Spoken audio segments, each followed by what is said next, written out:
Wonderful. Well, I'm so glad you joined us this evening. I want to just direct everyone as you're coming in the chat thread, I've gone ahead and put up the 4 handouts that people are picking up at Joyce's house.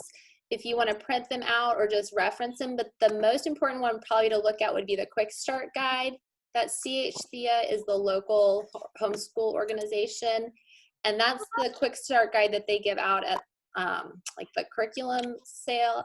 I think that usually is right now. And it will, you're talking, Constance, about making sure everything is appropriate and legal so your daughter later education, it's very helpful. This explains first how to register so that you're following the laws of the state you're in.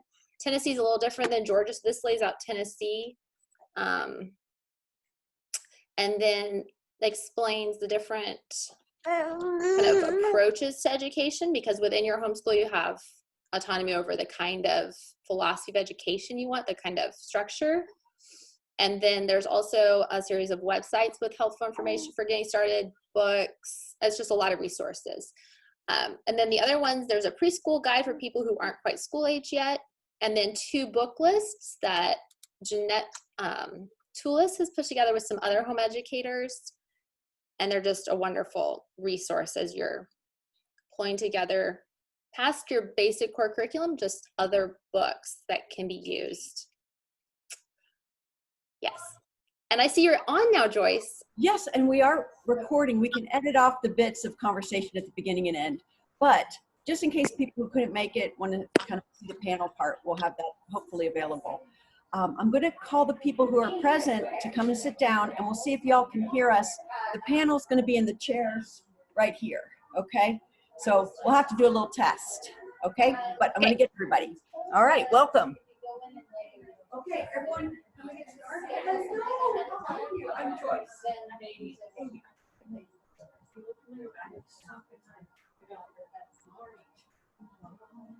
All right. Okay, for our folks who are on Zoom, this, Jeanette, can you sit here? Okay, this is Jeanette Toulis, who has done Ambleside Online and graduated many children. Just 3.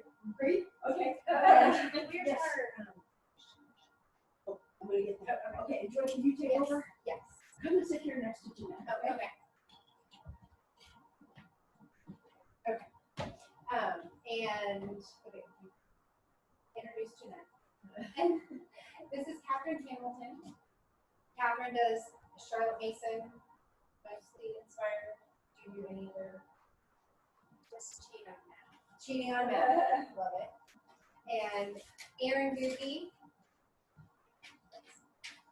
And she has 3 kids. What are your grades? This coming year will be first, third, and fifth. First, third, and fifth. And then Catherine, what were the grades of yours of this coming year? 1, 3, and 5. And then there's one. Yes. And then extras. And then Joyce. And I have 1 child who's a rising senior in high school. So, but I have 8 children who have graduated from homeschool. Yes. Yes. And you homeschooled through high school or kind of a dual enrollment?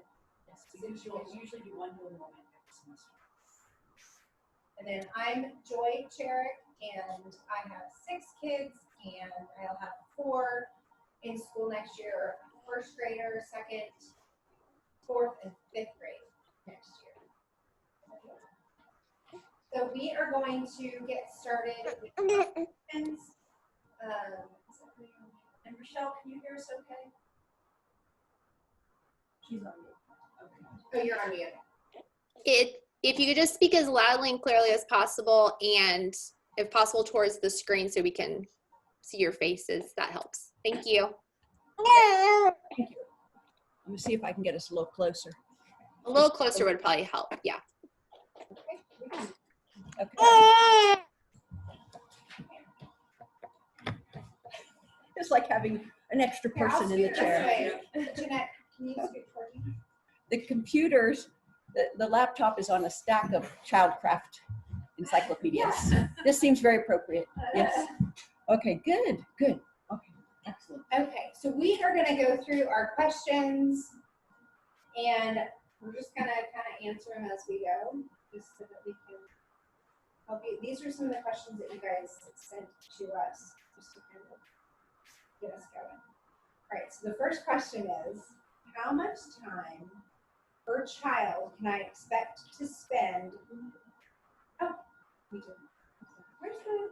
I know you don't have your phone. It's not my husband. Okay, that's it. Well, then, Jeanette, will you pray? Sure. Dear Father, we thank you for this evening. We thank you for each family represented here. Lord, we know that it's to you whom we look to give us wisdom, to help us understand our children, to help us lay before them your truths. Pray, Father, that each woman here will come away with exactly what she needs to encourage her, to inspire her, and to give her the confidence she needs in the year ahead. Thank you, Lord, for the privilege of educating our own children, and the joy that lays before us, Lord, as we run alongside them. In Jesus' name. So I did forget, before we started, Joyce and I were speaking yesterday on the phone about just all the things and all the ways we could talk about homeschooling, and it just felt really overwhelming. I don't want to just overwhelm it. So as we were talking, we saw that there were two things, if you could just get anything out of this evening. The one thing is that you'll notice everybody does homeschooling differently. And it's going to look different, not only in each family, but within each family, it looks different for each child.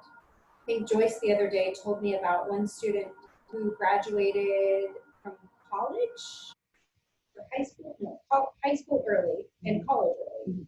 But how old was he when he graduated high school? 15. 15. Okay. So that is not the same experience that every Neither kids are different. McPherson student did. And so I love that story, just to remember that each child is going to do things at a different pace, and that starts when they're babies, and that continues into forever.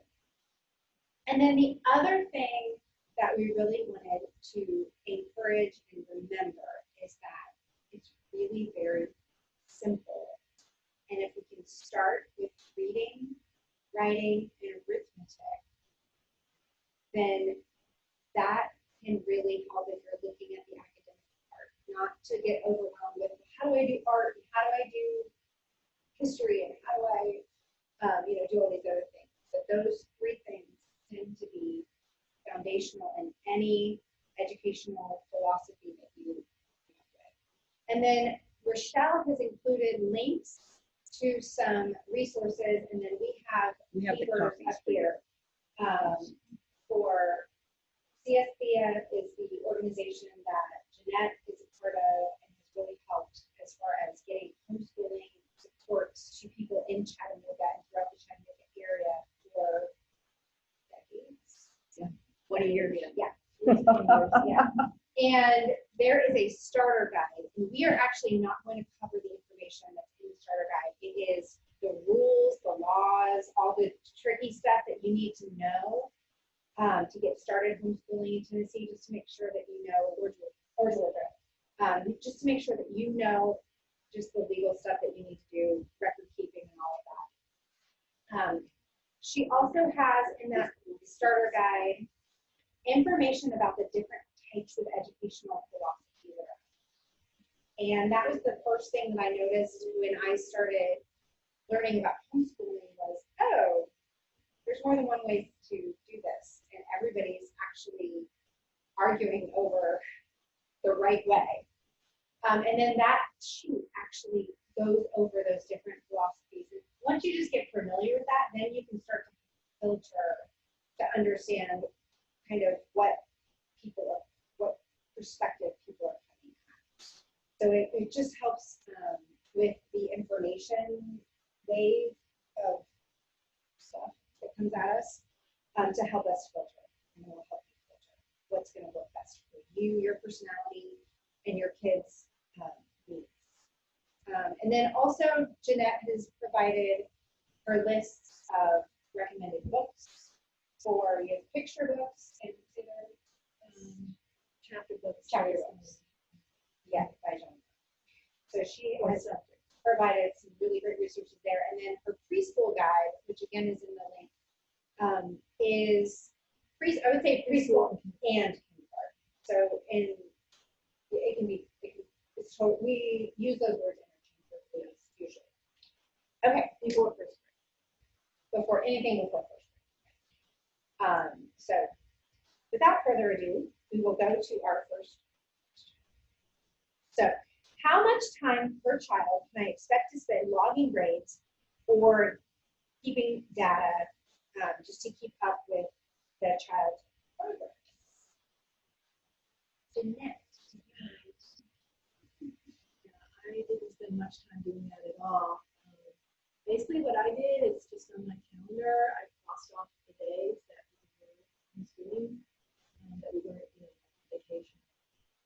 And if you live in Tennessee, we usually recommend that you would register with what we call a church-related school or an umbrella school. And if you have a child in first grade, you don't have to do it in kindergarten, unless you think you're putting them in first grade, and you do have for that child. Because it'll be asked if you put them in first grade. So, I see it. Georgia's different. Georgia, you do have to register with the superintendent. It's called an intent. Homeschool, it's a pretty simple form, but you can find that on the Georgia site. So it's a little different. You basically just follow. For Tennessee, you either have to register with the superintendent or you have to register with a church-related school. Hey, do y'all mind? Can y'all hear me? Can y'all speak a little? I can't hear what y'all are saying. Just since you started about talking about Tennessee and Georgia, I was having a hard time. So Tennessee, you have to register with a church-related school. Several of them are listed on your handout if you want to get in contact with them. I will say that they'll be represented at our Home Education Expo, which is happening in Camp Jordan, July 17th and 18th. So in just a few weeks, we'll be having a lot of resources gathered at Camp Jordan that'll help you get started with schooling. If you live in Georgia, you have to register with your superintendent. And you can find that out. Is anybody here from Georgia? One person. If you go to the GHEA website, it's Georgia Home Education Association, you should be able to find that out. You know how you access that form. I think it can all be done. Okay. Jeanette, I've gone ahead and linked on the chat thread for Home Life and Erin, and I'm working on the next one. But ladies, those are the places you can go through to be legal in Tennessee that are recommended. And I will say this: we generally, when I'm advising new homeschoolers, I usually tell them that we don't recommend them registering with the superintendent if you live in Tennessee. That's because you're just not going to find that same level of support as you will with an umbrella. So I was hoping to hear.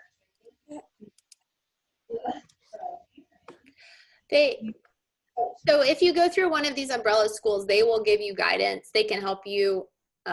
They will keep track of your attendance, your grades, your 180 days. They'll remind you of what is required. When you get to high school, they will help you keep a transcript so that your child can easily segue into college life. I know Constance had a question about long-term education. This is the way you follow the law, but then you also get the support moving forward. If you go through the superintendent and the county, then you're back in the public system, and they're just not experts on home education because that's not their primary area of expertise.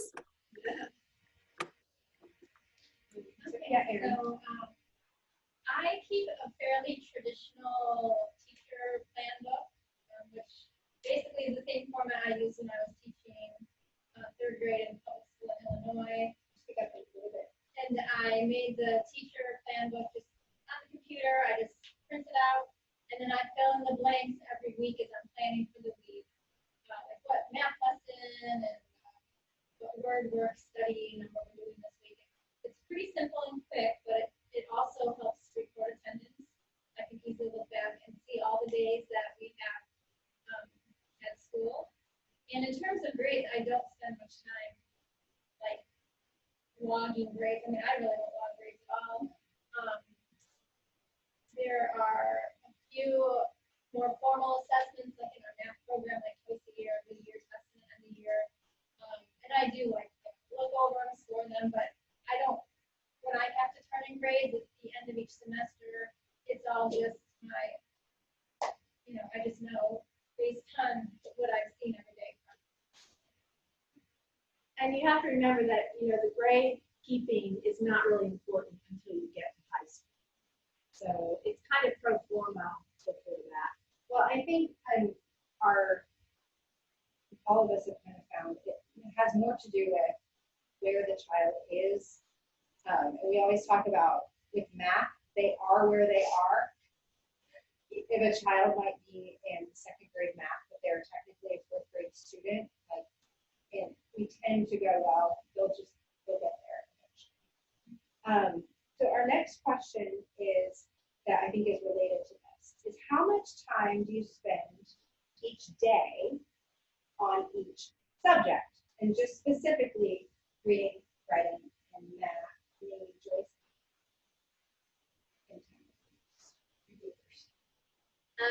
Our total school day, my eldest is just finished work. We have never done past 2.5 hours for the complete time, and that's not just reading, math, writing. That includes all kinds of things that are considered extras, or especially compared to what school does. One of the things that we do is stick to a timetable.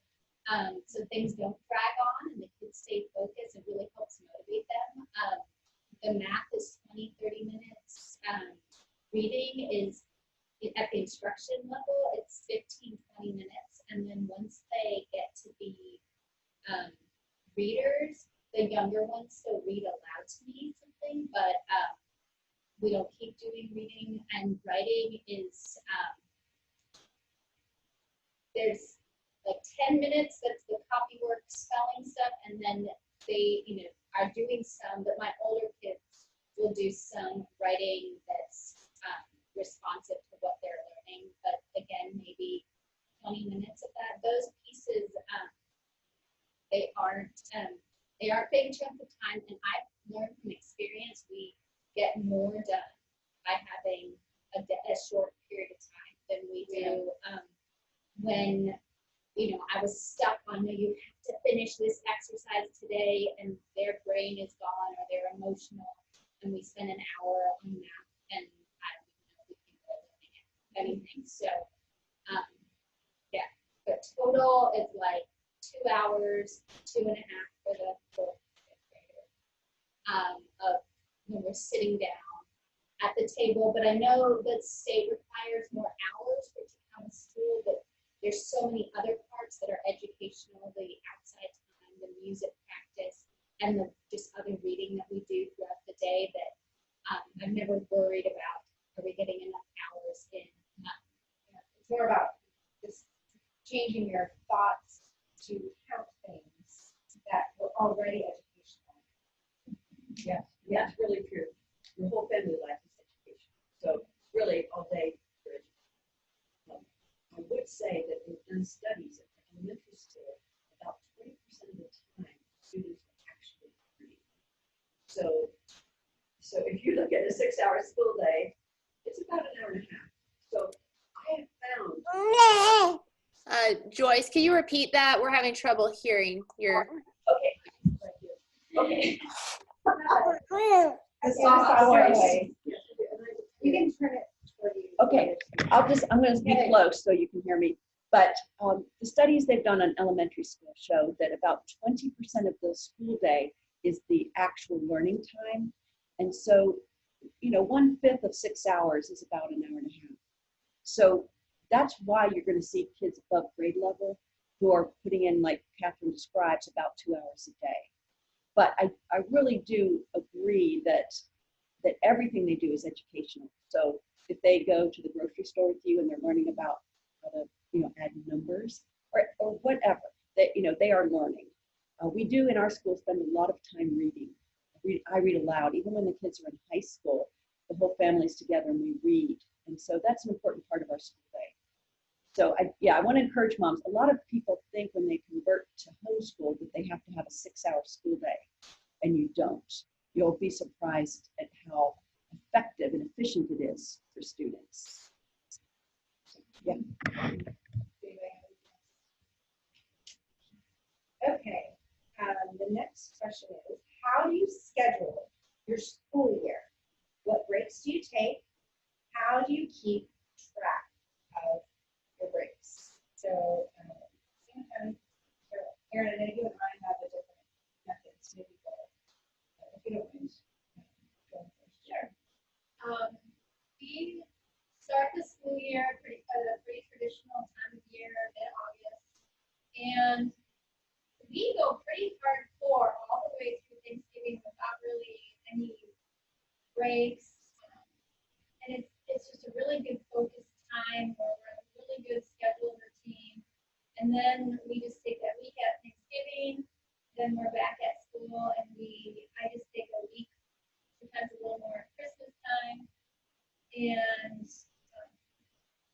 And then we go lighter for the second semester, just sort of a lighter feel. Sometimes we take Fridays off, or just even like skip things once in a while. It just feels lighter. And then we're usually done by mid-May, and then we do like a really light summer schedule that's just keeping skills sharp, which includes like reading and writing every day, math facts, handwriting if the child needs it, extra practice.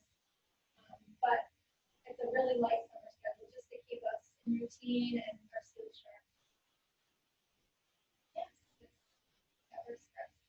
So the Tennessee requirement is 180 days, and you'll be surprised at how easy it is to get that. That has never been hard to achieve. Can I speak to this question? Yes. So the way it works in Tennessee, July 1st is your first day of the school year, and it goes to the very end of June.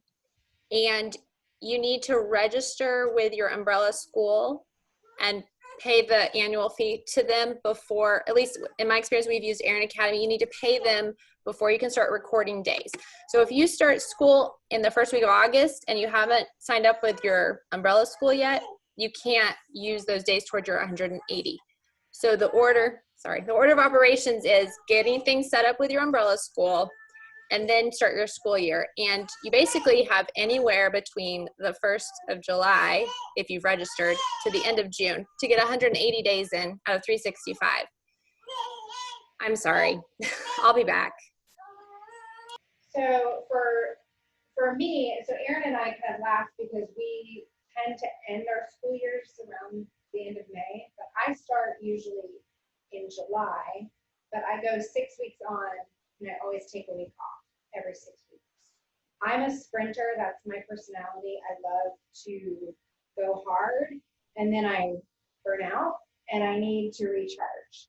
And so I have found that that is a really helpful way for me to structure our school. So I go 6 weeks on, I go a week off, and I use that week for planning. I usually use it for purging our house and like getting ready for the next set. But I do plan my whole school year, and I do it in 3-term chunks of 12-week sessions. And then so I have one 6 weeks, so that's my first half of my first term. And then I take that week and I prepare for the next one. I mean, I'm mostly already prepared by the time I start the school year, but I'm always tweaking. That gives me the opportunity to see if something's not working, if something's been frustrating, if a child isn't doing what they're supposed to do. It kind of gives me the opportunity to reflect and go, oh, I need to change this, or I can just completely drop something. I've done that frequently. causing too much stress in our home, that we just back off until there's I would just add that we've done a bunch of different schedules. And I like looking at and being flexible for what the family holds. We've taken between Thanksgiving and New Year's off because we were gonna travel and have family from out of the country coming for 2 weeks, and trying to squeeze in a week or two here just didn't feel worth it. We are starting early because I'm having a baby in August and didn't want to like start and then have the baby right there. I wanted to get some time under us so then we can be relaxed. Yeah, I've done a bunch of different things. I think regular breaks are really helpful for the children. I think some kind of a summer break, but I don't know. It doesn't always fit right into the calendar when you're looking at your.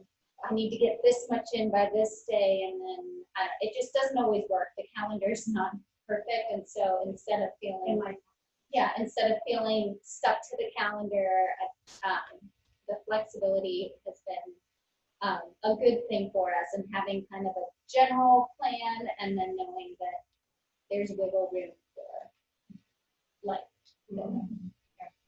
Yeah, I think that is one of the beauties of home education, is that you really can be flexible, and you can travel, together, and do school on the road when you want to, and it's just a really beautiful life together of learning, of seeing opportunities in the family as just part of the learning experience that you're giving your children. So the next question is, what if my student doesn't read independently? So you have, especially in that kindergarten, first grade, second grade, third grade years, where students have a very wide range of when they're going to take off and start reading on their own, and can even read their own math assignments or anything like that. So what if my student doesn't read independently? Okay, sorry, I'll come next. Just go over here. That's easy. This is my spot. This is your spot. Okay. All right. Okay. All right. My kids all learned to read at different times. And even when they first learned to read, they were not fluent. So I would sit with them when they had to understand a math paper, for example, and explain it verbally. So even when a child can read phonetically, they can't necessarily read and understand it. So I consider it tutoring for the first, probably kindergarten through third grade. But now and then you'll have a child who reads at 4. I mean, it happens. But just when you plan your time, you'll have some personal time with the children who are third grade and under, so you can explain directions. And a lot of times for math, just understanding the concept, they can then take off because the symbols, numbers, they understand. But they also need to have time, even when they're not fluent yet, reading to you. So I feel that anything you can do that helps them just keep extending that skill is really helpful. Go ahead. Something that has worked really well for us is when my youngest is Cashiers in kindergarten and learning to read. I had a checklist for my 2 older kids, and we would go through that checklist together, make sure they knew what their lessons were for the day, and then they were able to work more independently. And I knew I needed to sit one-on-one with my youngest for most of his schooling. So it worked really well for us to have that independent work list that the other older kids can look on. They know what to do. They do it. They literally check it off. It works really well. I typed it up and put it in a plastic sheet protector, and then we use little dry erase markers on it, and that way I can fill in the blanks of what pages to read and what math bounds to do, and then they can just check it off with the dry erase marker, and then we can erase it and keep using the same sheet each week. So I don't know if this is the question you're asking, is if you have a child who just has a lot of difficulty with reading, even though they may be in 3rd, 4th, or 5th grade. I had 4 children. My middle son didn't read fluently till he was about 13. And I ended up reading everything aloud to him, which was a blessing to me because those were books I've never read, mostly, and I got a chance to read those for myself as well as read them aloud to my son. But we used a lot of audiobooks. That's one option you can do, especially if you're using a literature-based curriculum. I think it'd be easier then with a non-reader than if you have like a textbook-based curriculum. So, but with a literature-based curriculum, you can still keep them at grade level. You just do a lot of reading aloud. And another thing, and I learned this from Joyce. Joyce was someone I looked up to very much in those years. But she assigned her older children to read aloud to her younger children. And that was great for everybody involved too, because the older child got a chance to practice reading aloud, and the younger child got books read aloud to them that you hope to cover that during that time. So, and then you could be working with a child who needed some direct instruction during that time. So it seems sometimes that you're stretched pretty thin, but you can be really creative with how you utilize your children, especially your older children. And like Rona said, if they're independent, if they do a lot of work independently, then you can use that time to work with the child that needs more one-on-one direct instruction. Okay. So the next question, I love this question. How will I keep my kids motivated to learn with me versus with someone else? Sometimes it seems like the kids learn better when there's not the parental and relational stuff going on. Anybody have excited to take this one first? I will say expect to question yourself for sure. Is it just me? Is it the kid? There's a lot of it. It's really easy to doubt yourself when you come into those challenges and wonder, am I really the best teacher for my students? Because I've definitely struggled with that, and with one more than other kids. Sometimes you feel like maybe you're not connecting as well with one child. So that I think it's good to not have too high expectations, to realize there's a lot of self-doubt and challenges that do come in, that you can grow through it, and your child can grow through it, and there are other reasons that you're doing this, that you're homeschooling, and I think having those reasons and that vision in mind to be able to get back to is really helpful. And also listening to the child, because maybe there is something that you could do differently or better for them. Don't always assume that the child is wrong or rebellious. Maybe it's a different learning style, or they're bored. And I think my more difficult child pushed back in ways that benefited all of us at the homeschool, because the other ones would comply with anything that I would say, and she would question just about everything. But then it did make me think, like, well, yeah, what was the point of that thing that I made them do? And then everybody got to drop some of the stuff that just was busy work that I or wasn't reaching them. So be on the team of your child, and you are. I mean, no one is going to love their kid as much as you, and be seeing it for the long run. As you are, teachers change regularly. You get to watch this child over all the different years and carry what you learn each year with you to help you teach that child. And I think it's okay to ask, what order do you want to do today's lessons in? What would you like to do first? And I had a son who really had some very specific ideas of what he wanted to do first. And he would let me know, and it worked out fine. So I think communication is just super important. important, and feedback, and ask your child, is there something we're doing that frustrates you? Is there something we're doing that bothers you? Do you see any way we could do this differently? And let them tell you, because homeschooling can be super flexible, and so can the lessons you give. The one thing I learned in this whole area is don't take it personal. It's so easy as a homeschool mom to take everything personal. If they don't want to do a certain lesson, it's your fault, they're insulting you. You know, how could you do this to me? I gave birth to you. You know, that's what you're thinking. I know it's stupid, but you're thinking that. And so I think it's really important to keep your focus on this is something God has called you to, that you know, you're doing it to the best of your ability. God knows you. He knows your child. He has fit you for this.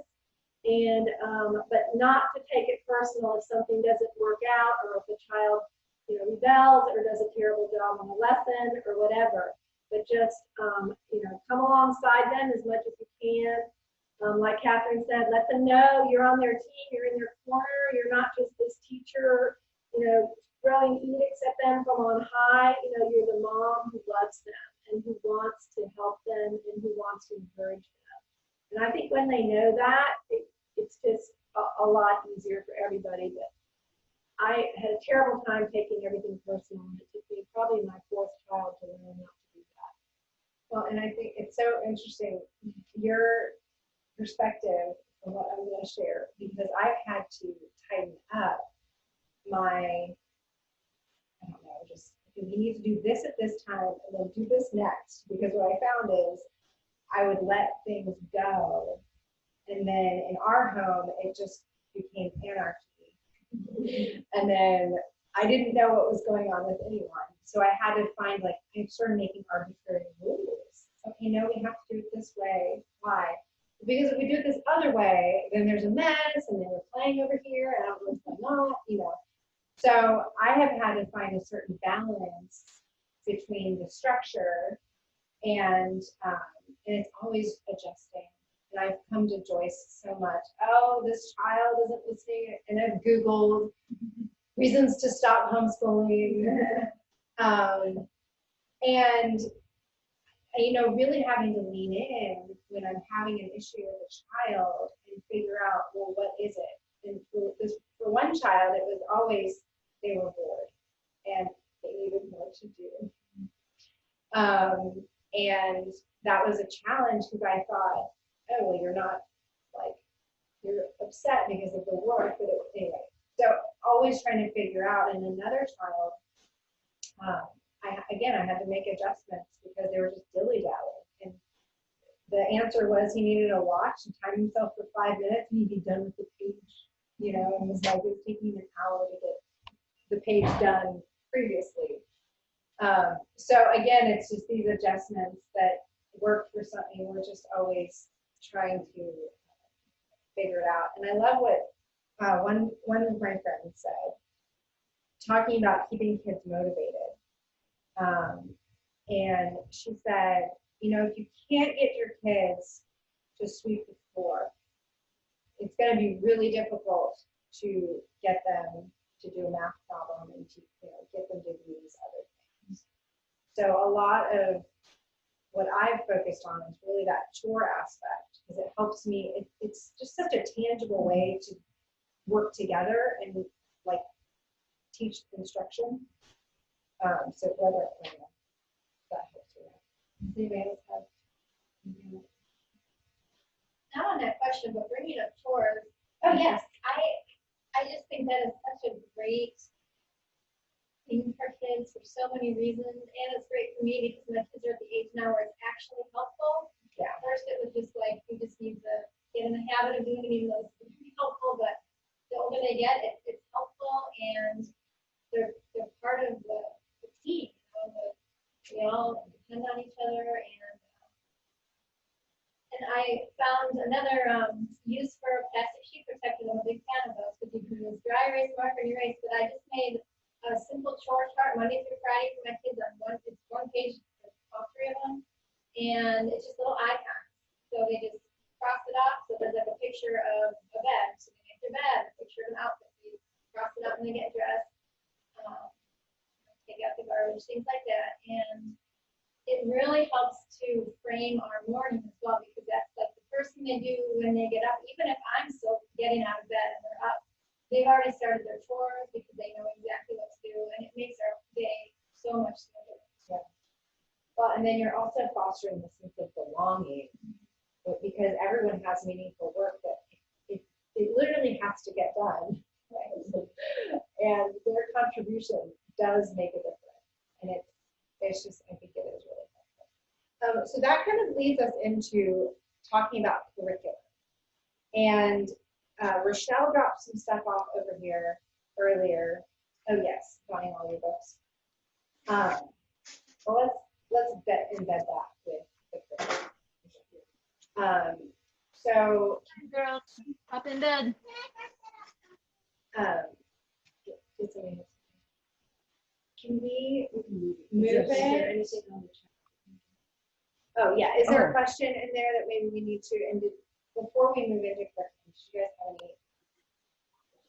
We've been listening. We've also been doing a little chatting over here. There was a question about doing group lessons. Is there a time in the day when you teach all the children together? And I started to broach on a quick explanation of morning time. Good. And I know Joyce and Joy have done it a little different recently. Joy has started doing what Joyce has done, which is Bible and read aloud at breakfast. Is that right? That's right. Yeah, so you may explain morning time real quick. Yeah, and I tried to give the short version that's just like Bible, memory, music, poetry with reading, but go ahead. So morning time is a concept that our friend Cindy Rollins has talked about extensively, and we actually have books that she goes into it in much more depth. So it's a way to do family learning where you can read and get some of those really important subjects in that you want everybody to get, but are really helpful to get together in one setting. Efficient. So in our home, we do our Bible reading, we do our memory work. So we like to memorize poetry and scripture. And that's always a really fun element for us. And then I have like a rotation. I did bring my morning time binder that you can see one of my kids has. So then I have a rotation of books that I'm reading with them. So I basically have like certain days of the week I'm reading history, or then other days I'm reading Shakespeare, and other days we're doing our art history. And then 2 days a week I do nature study, which is our version of science, where we're learning about one topic, maybe trees, and we're learning about the tree outside our house, and we're using a nature journal. But morning time kind of lumps these family work activities into one time, and I've been breaking up into 2 different times because I have a loud, busy toddler. And it has been so fun and beautiful to have that family work together. And I even have a loop that I do nursery rhymes with the little ones, and then I can dismiss them and then do kind of the more robust stories that the older ones can sit through. But Cindy Rollins' book, Handbook for Morning Time, is actually here. If you guys wanted to take that home. It's also a free download. And it's a free download on her website. It's on her website, Rochelle. So it's at cindyrollins.net. Okay, I'll find it and link it. Thank you. I want to second that the morning time doesn't have to be one chunk and then breaking it up, because I found with little kids trying to sit down and get through all this stuff, which is very heavy on me reading and then listening, really lost attention. And so we kind of had two different times. I would even say we have. And there's really great resources you can find online if you have younger ones who are going to be around to, or younger ones in it to keep their hands busy, or maybe they're eating breakfast or a snack, or they're playing with Play-Doh. There's a lot of helpful things out there where you can get so much school done, and just because their hands are busy or they're wiggling around or they're sitting upside down in the chair, it's amazing their brains still work, and they really can retain a lot. And that's also helpful as you study and learn your kids to realize when they're being disrespectful versus maybe they have a harder time sitting still, or maybe they just need something else to do. Maybe that story went too long. Yeah, maybe I kept going on too long. Yeah. But there are lots of ways to make that work. Right, and I think Cindy used morning time because she had a really large family, 8 boys and 1 girl, and that was just a way to structure their morning so she knew that stuff would get done. I only had 4 children total and only really taught 3 at one time.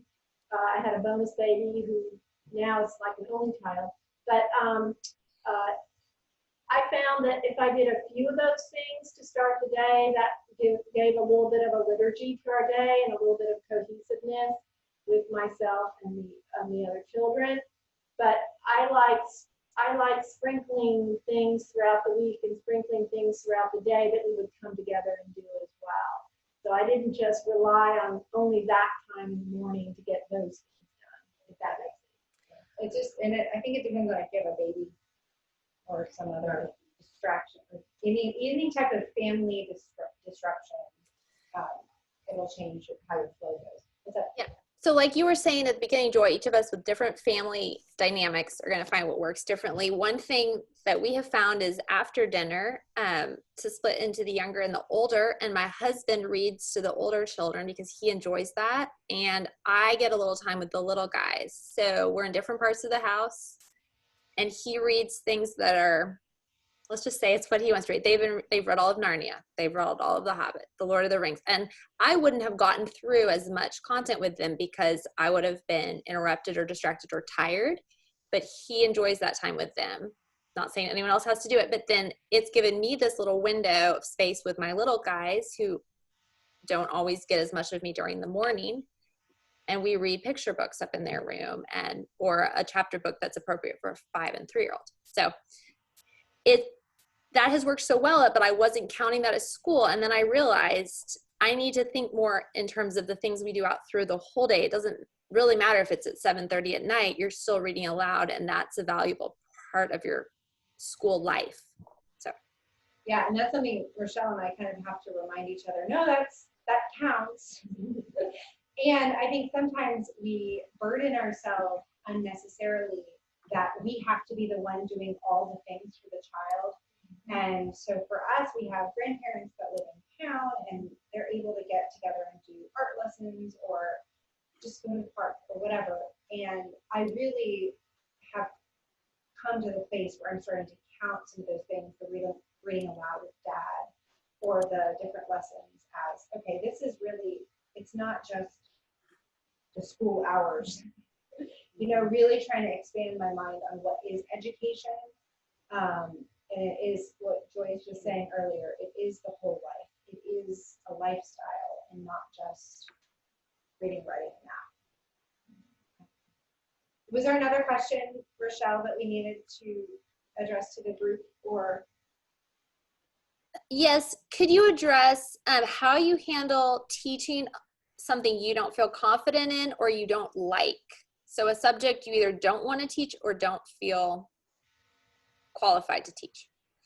And my answer, so y'all can hear, my answer was you can buy a curriculum that has it like open and go. So for science or math or something, or a language, you can just buy a book and learn with your child. So I recommended the Let's Read and Find Out books for kinder and second. For science was the example given.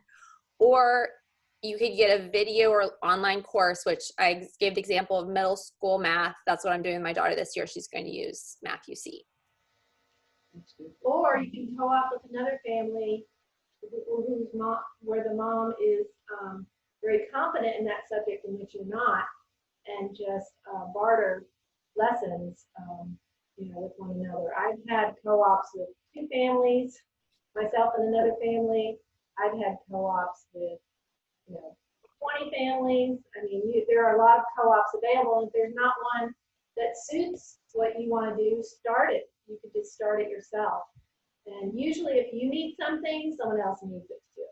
And I will say that you can also, recruit your husband sometimes. I mean, my husband wasn't a math person, but he was really good at writing. And so a lot of times had him do that part with our children.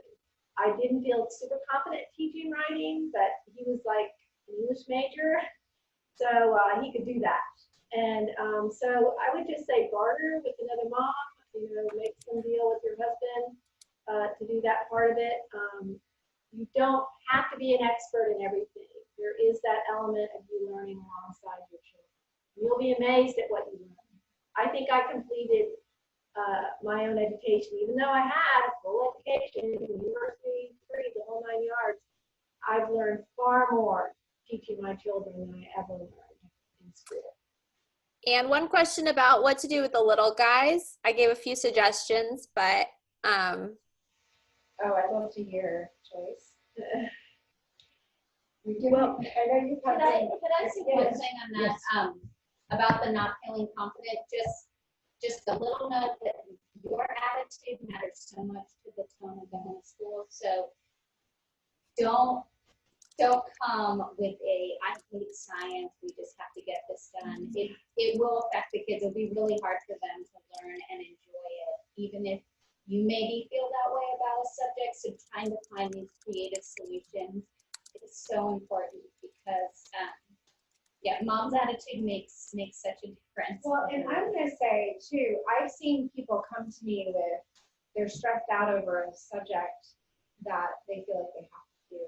And I would just say lean into why you think you need to do it. So we're dropping something that we did last year, and I'm like a little bit kind of cognitive dissonance about it. And I'm like, you know what? That doesn't work for a family right now. I have a 2-year-old. This is not a good year to do Latin. That's what I'm dropping. I'm telling everyone. Oh, dropping it. Oh, It's therapeutic. Just let it Wait, out I there. missed this. You dropped Latin. It was too much. Is that what? I dropped it. Yes. Fine. It's your homeschool. We just couldn't hear you. So, but again, like understanding why you're doing something, I think is really important to kind of lean into that. Why do I feel like I have to do this? Why do I hate it? Just kind of explore some self-exploration. Yeah. and also I think see if you can approach it a different way. Like if there's a textbook you don't like, maybe you can read stories. Of course, that's my answer to everything. Just read the stories. Stories. Yes. That but there are different ways to teach. It doesn't. If there's something you really don't like, there probably is another way to approach that subject. Yes. Okay, I'm going to address the young ones. We had 9 kids in 16 years, so we always had somebody who was 1 or 2. And a few of them were real troublemakers. So we had a chart like Erin described with what everyone did every day.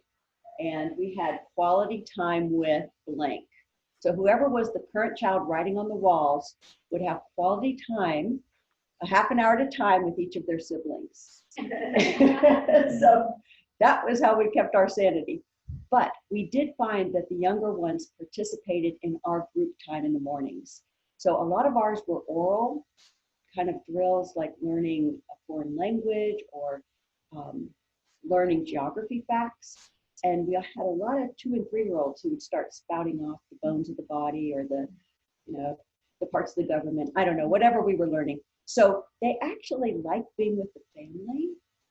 So if you can, if they have something to color or some Legos or something, they kind of like to be in the same room and they can pick up a lot. So. We even had one that didn't want to be in a different room. Yes, we had one that had to be in the same room. Yeah. They would complain. Yes.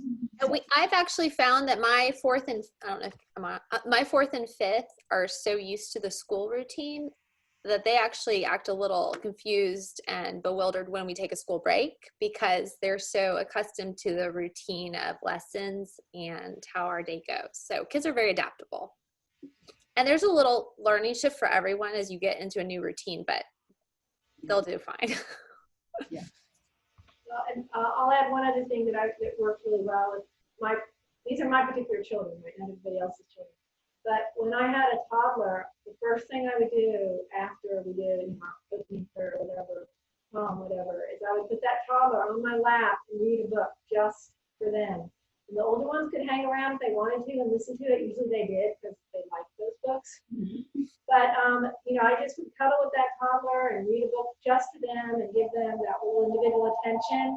And that seemed to carry them through the next hour or two, where they didn't have to have all my attention during that. So someone wise shared that with me. It worked with my children. I can't say it's going to work with everyone, but I felt like that was really helpful for our family. I've got 3 more questions, and the first one is if you could go through math curriculum, what you're using, if you like it. Oh. Go. Just go. Just go real fast. Okay, we're using Beast Academy Online. We love it. But I don't recommend it for first out of the gate because it's been a learning curve. It's taken us about a year to figure it out. Okay, and it's, could you say if it's average, advanced, and if it's teacher intensive and or expensive, like give a quick, as you go through these. Pay per child. My husband bought it, but I don't know how much it is. Pay per child.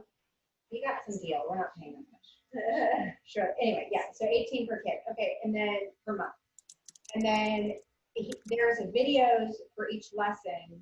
It's not super teacher intensive, and it self-corrects. So you really can't do it until 2nd or even 3rd grade because it's I would say it's gifted. It's for high level thinking, and you really have to think outside the box because it does take them a while to learn the way that it talks.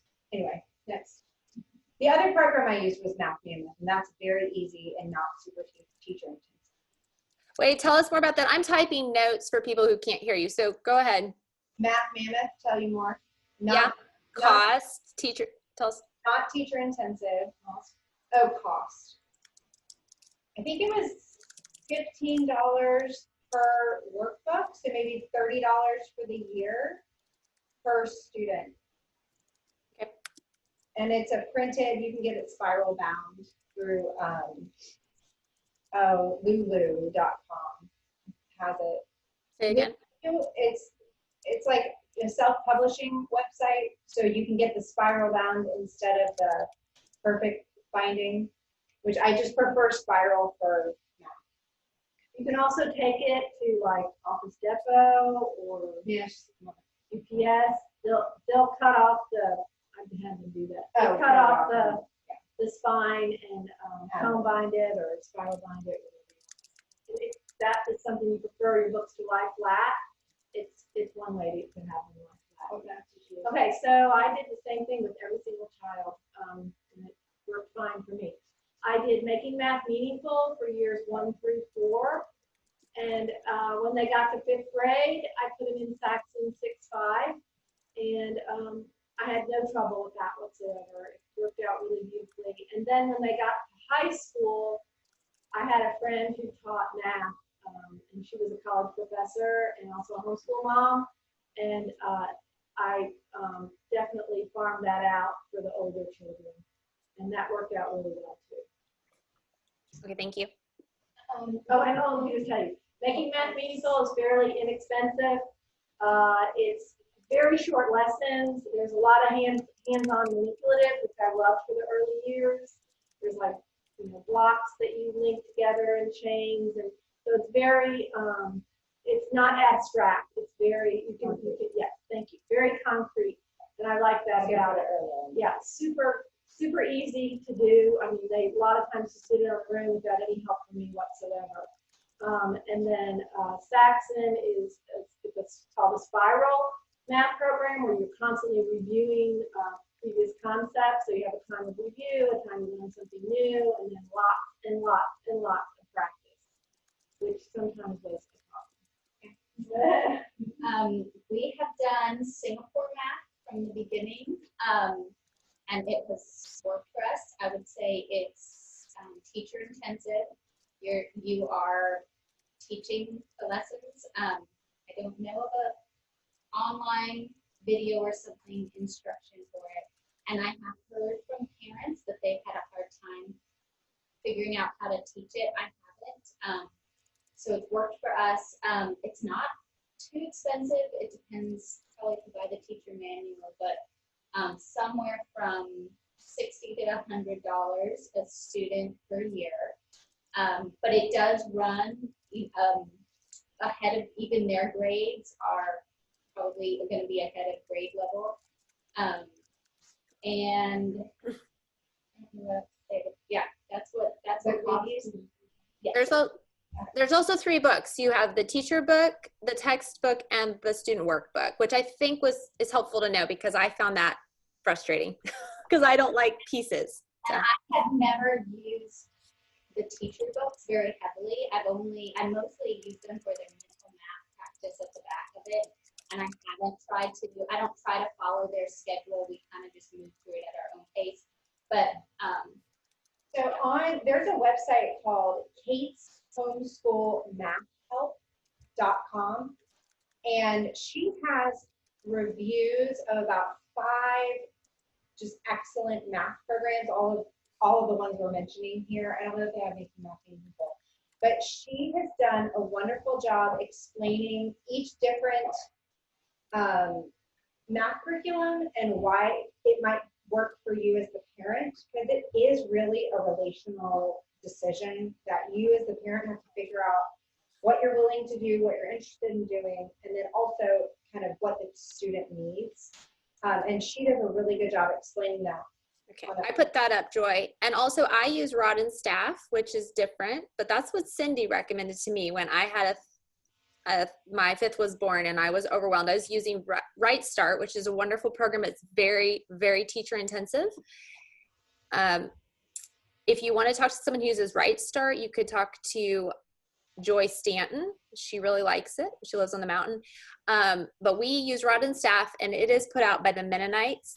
It's like for a farming community, but it's very straightforward. If you want to learn how to use things in the kitchen or sewing. I have 5 daughters. I want to make sure they know practical math, and it really drills the basics of addition, subtraction, multiplication, division, fractions, decimals. It's just very solid, straightforward with lots of practice. And the starting in, you don't really need to be able to read because it's all math facts. And starting in, I think, the 4th grade, they give more instructions because it gets a little more complicated with fractions, decimals, and it's very clear instructions. And then if the child needs more instruction, they can just reread it. So it really changed things for us. So let's get Erin and Joyce's, and then go to the next. Well, I'll just say real quick, I use something called Math Trailblazers, but I don't think I would recommend it, especially like right out of the gate, like Joy was saying. I used it when I was in the classroom. I loved it so much that I was like, I have to teach this to my kids. And it's been wonderful for us, but it is expensive. It is teacher intensive. And it is meant for the classroom to make it right for us. I absolutely love it, but I would. Yeah, that's right. And it is, again, it's so personal. You just see how the variety. The other thing to keep in mind is the same math program may not work for all of your kids. Math, the way their brains work. And I think I've been able to kind of keep all of mine more or less in Singapore, but maybe the way we use it has changed. And I have thought that I could see, especially as we get into 6th, 7th, 8th grade, we may need to have people do different math programs just based on their strengths, their giftedness, and learning styles. But it can, for the sake of the home, it's been easier to try to all do the same thing because I know it. That's why I've kind of held on to that. But just good to keep in the back of your mind. You may have to try things and quit something and try something else, or And if you're totally uncomfortable teaching math, there is teaching textbooks, which is completely, online DVDs. And I did use that for one son, and I really liked it. I felt like they did a very, very good job of teaching that. That's one that a lot of homeschoolers, especially with a lot of kids, recommend. But it's pricey. Because you don't have to, so the problem that we run into when we have a lot of children is you still have to give paper, you have to check their work. So you have to set aside a time to do that. That's why I told my husband I would give the online thing a go. Because anyways, the kids get older, it's great. Okay, so Joyce wasn't able to. So I wanted us to, was there anything else? Oh, yeah. Rochelle, was there? Yeah, sorry, I'm linking some of these math programs you're mentioning.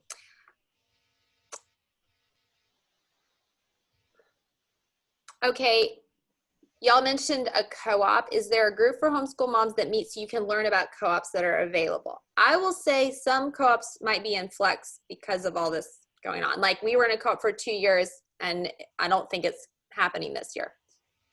Jeanette, can you speak to that? I think the best thing to do is join the CSDF Facebook group. They're always sharing co-op information on there. A lot of co-op leaders are part of that. And besides co-ops, there's also something called a tutorial, which is it's basically a drop-off. And there are several tutorials available as well. Especially for older students, that might be a good option. It's basically a classroom setting. And it's usually a la carte. You just pick what subjects you want them to learn and you drop them off for those subjects. Yeah, I would say probably the best place to start is within your church or someone you know who maybe is also pulling their kid out of school. If you haven't even had your kids in school yet, then you don't have that. But looking within your circle of friends first is always a good place to start because you want a couple of touch points usually. It just makes it easier to get started. And honestly, even if you can just get together with one other family on a regular basis to have lunch and maybe go on a hike, that's a really good place to start. That's actually that's what we've been doing. Erin and I even got together and just went to parks once a week and have lunch like we would do maybe twice a month. Something like that. But we would do school in the morning, but like a really light school, and then we could get together at lunchtime with some friends, kind of a recess type thing, but also moms need people too. Was there anything else? We do have some curriculum we wanted to show that Jeanette brought and some other things, some other resources. If there's nothing else. I think that's it. Yeah, go ahead. Okay. We lost. Can I start with you? Yeah, do you want to bring that stuff over here? I don't want to move the thing. Yeah, I know. There's a lot of cords.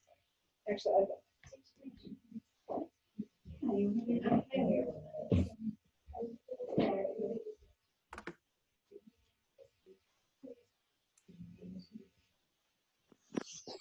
Rochelle, Yes, ma'am. are they going to talk about the different styles of homeschool? Is that what we're doing now? Well, they're actually going to show and tell us some curriculum they brought. I think one lady has a box of maybe everything she used for 4th grade, and a different instructor has all of her work for kindergarten.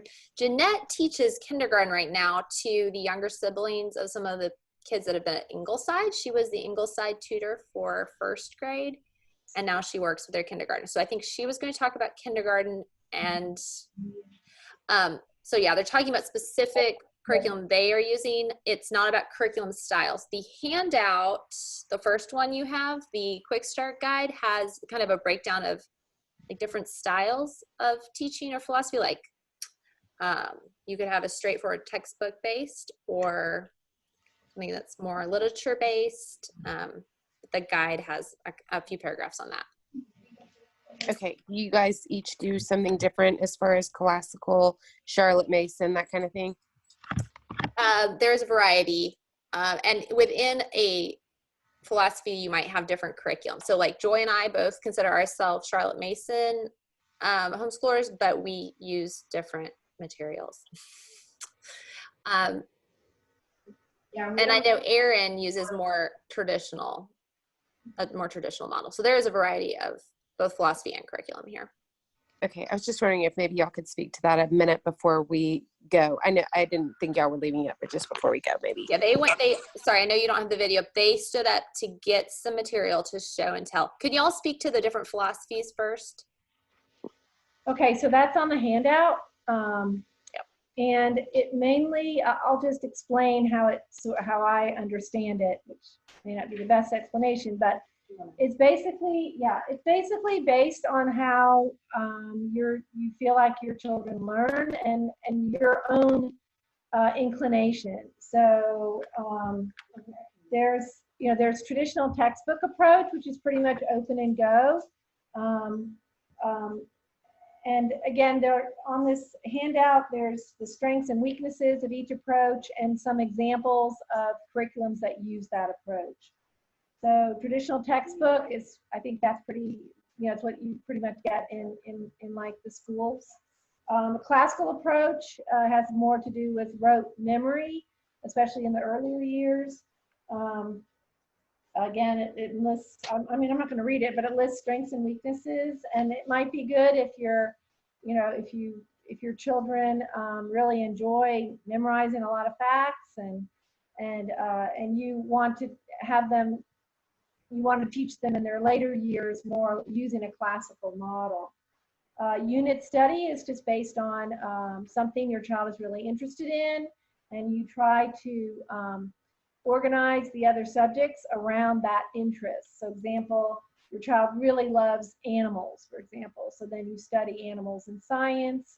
You maybe do, math using counting animals. I mean, it can get a little ridiculous, but you can, you can sort of do, what animals live in what countries. I mean, you can approach almost any school subject based on a theme. It's a little more teacher intensive because the teacher's got to make all those connections. But for some moms, they really love that. There are a lot of unit studies out there. So there's one called Prairie Primer, which is based on Little House on the Prairie and the Prairie Stories. So there are all kinds of unit studies and a lot of books on how to do your own unit study. Literature-based is just that. It really approaches all the topics using classic children's literature as opposed to textbooks. Living Book or Charlotte Mason approach is sort of one of the literature-based approaches, but it's based on the philosophy of an educator from England who died in 1923, and she had very specific ideas of how children learn, and that requires a lot of study on the part of the parent. Let's see, is that everything? Okay. Oh, no. Well, and can I just pipe up there? I think you can do a Charlotte Mason approach without a lot of prior knowledge about her. I don't want to scare people away because you can learn more and more through time, but that is about learning with the child. And one of the primary ideas of her philosophy is that there's a triangle. It goes back to not being the expert as the parent. In the triangle, it's like this, not like this. The teacher, the taught, and the text, which is the book. So we're all three in submission to the Holy Spirit, who's the only true teacher. So you're learning with your child with the book. And even the book might be more of the expert, and you and your child are both students. So you're learning with them. It's not child-led, but there's a certain amount of humility. You need to prepare for that, but you don't have to be the expert and know all the things you're learning along with your child. Yeah, I agree. You can definitely start Charlotte Mason in first grade and read about it, talk with other moms. There's some really, again, there's some helpful starts if that's a direction you want to go. Yeah, I'm sorry, I didn't mean to scare people away. It can be a dark rabbit hole. Well, it can. I mean, especially if you like, philosophy of education, which I do. So, okay. Are there people who want to hear about kindergarten? Because I don't want to do it if anybody. Our oldest student represented here, correct me if I'm wrong, ladies, but I believe is 6th grade. And so I think at least 4 or 5. I would be doing kindergarten. Okay. Yeah. I'll be in kindergarten. Ashley, I think we have some kindergartners. I'll be doing it too. Okay, so I'm going to be doing a talk on this at the curriculum fair at the expo. July, I'll be doing a workshop just on kindergarten at home. So this is going to be a very shortened version of that. So basically, I tell every mom she's qualified to be a kindergarten teacher. You do not need a lot of special training to teach kindergarten. And are you qualified? Yes, you're qualified. Because you're the one who knows your child, right? You really do know your child. You already have a relationship with that child, and you can build on that relationship in your kindergarten lesson.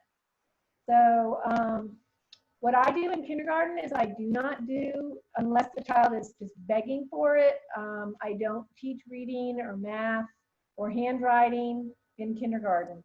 Again, unless the child begs for it. I have had children who's like, I really want to learn to read, I want to learn right now, and then guess what? We start phonics. But the kindergarten that I teach with other people's children, I feel like that is something that really requires direct instruction, phonics and handwriting and even math. So we just do a lot of games. So I really like these two books for learning different games. There's one, Games for Math, which just uses things around the house. It's by Peggy Kay. And there's another one called Games for Reading, also by Peggy Kay. Again, it just makes phonics and early phonics and letter recognition, just all a lot of games with those ideas in mind. Very simple to do. It doesn't require a lot of preparation. So I do teach some math and sort of letter recognition skills, but more in a game setting than anything else. I do a lot of hands-on, like skills, like we play with geoboards. I love hands-on things that just teach children. Geoboard is just a board with pegs on it, and you can create geometric shapes with that geoboard. You can, it's just using rubber bands and a pegboard basically. And sorry I didn't bring one, but you can look it up. But there's a lot of things you can do with the geoboard. You can enlarge a square from 4 pegs to 4 pegs on each side, and that just teaches them, a square can become a rectangle can become a bigger square. You can have them oh man, I mean, they play with, the children I teach play with geoboards all kinds of ways. You can do all kinds of really interesting shapes of things they know. Like one boy built 5 years old, built a little conveyor belt with little boxes going down the conveyor belt. Don't ask me how he did that on a geoboard, but he did. So it's a very imaginative thing. It can become a lot of different things. But I also use shapes. Thank you. I do tangrams and also pattern blocks. Again, just something that helps them see the relationship of shapes to each other, different sizes of shapes. It all prepares them for math. So that's what I do for math in kindergarten. Let's see. But most of it is play and yes, delight driven. Yes, and I also try to intersperse lessons where they're sitting down listening, like say to a story, with something where they're up and moving. And so because a child who's 5 is not going to sit still for that long, it just isn't going to happen. And I usually make most of my lessons no more than 15 minutes. Some of them are as short as 5. We do lots and lots of time out of doors. One thing I do is I give everybody one of these. Pretty sure I have it in here. Oh, you know what? I bet I stuck it on the chair. You grab my loop. You grab my loop. It's on the chair. So I give every child a magnifier. It's a jeweler's loop, and thank you. I teach them how to finger knit a little chain for it out of yarn, and then they take this out of doors, they wear it around their neck, and they can look at a lot of things up close. This magnifies everything 30 times. It has a nice wide field of vision, 26 millimeter, I believe, and it's a 30 magnification. This costs like $9 or $10 on Amazon. What's your brand? Is it the Jar Link? I'm getting a link for you. Sorry? What's the brand? I'm pulling up a link. Oh, I get the one that's made in Germany. It's all metal, and Okay. it does come apart. It doesn't have a brand on it. It's just a metal one made in Germany. I don't like the ones that come with lights. I think it gives artificial light. I hate artificial light. And plus, children tend to just put the light right up to their eye or in somebody else's eye, which is not a good thing. So I avoid the one that comes with a light.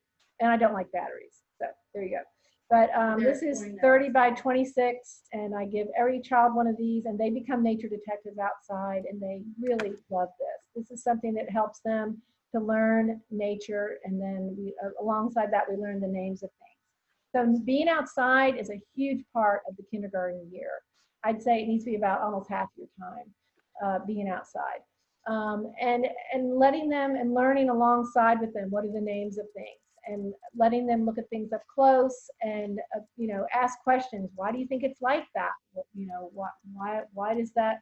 And collect things and have a little nature shelf in your house where they put all their collections is also a really good thing to do. So I also really think it's important in kindergarten to read nursery rhymes. I think it introduces them to poetry. I read poetry as well, but I think nursery rhymes are just something which is very comforting to a child. The rhythm of it is very comforting. I want to say one more thing. I do lots and lots with picture books. I do history picture books and science picture books. And so one thing that I'm very passionate about is I'm very picky about my picture books. So I think a good picture book needs to have really wonderful illustrations. This is one of my very favorite picture books. It's called Henry Explores the Jungle. It's from the Henry the Explorer series. There are 4 books, one for each season. And this to me is the perfect kindergarten book because it has really wonderful pictures, as you can see. It doesn't have a lot of text, but the text it has really means something. So this is a boy who's very independent. He packs a backpack. He tells you exactly what he puts in his backpack. His mom gives him a lunch, and he's ready to explore on his own that day. That may scare you to send a child out exploring, but you're just going to have to set that aside. And this is an adventure that Henry has with his dog, and his dog protects him from a lot of things. So, but anyway, it's a sweet, sweet story. Everyone is different. And Henry just always has these wonderful adventures and is very resourceful. And he always carries flags in the pocket of his dog to help him find his way back home. So anyway, this to me is like the perfect kindergarten picture book. It's still available. I didn't bring something that was out of print. This is still in print. Purple House Press sells it.